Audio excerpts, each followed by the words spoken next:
the discussion which we're having here today, looking at the two different sectors, humanitarian aid and development, brings me back a little bit to that discussion around the nexus perspective.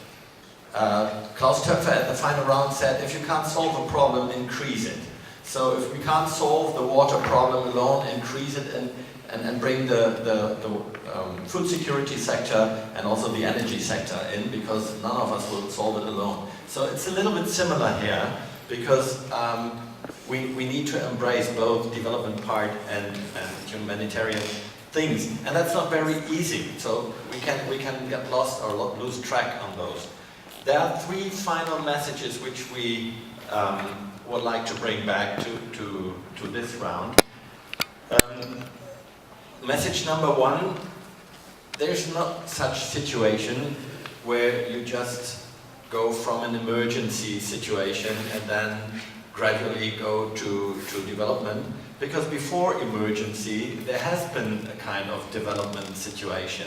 So I think that was also reflected in the arrows, which we had, the blue arrows, and when suddenly an emergency happens.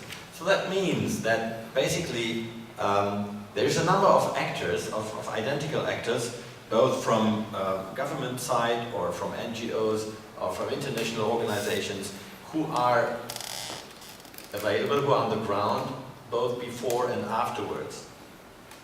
Now the conclusion is that between development, emergency, and then again development, there's a clear funding and communication gap.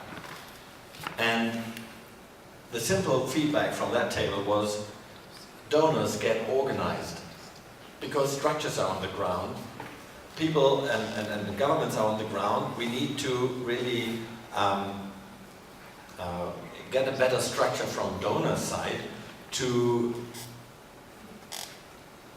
reach out to these different actors in order to smoothen the gap, to bridge that gap between pure humanitarian and development aid.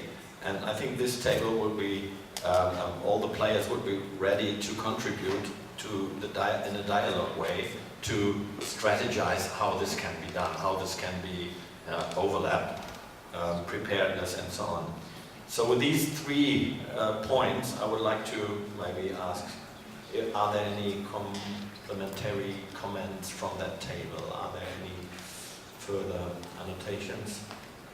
Try to be brief. I think... Please. Can you hand over the microphone? Yeah, just to be really crass, one of the huge milestones is when the emergency money runs dry. This happens.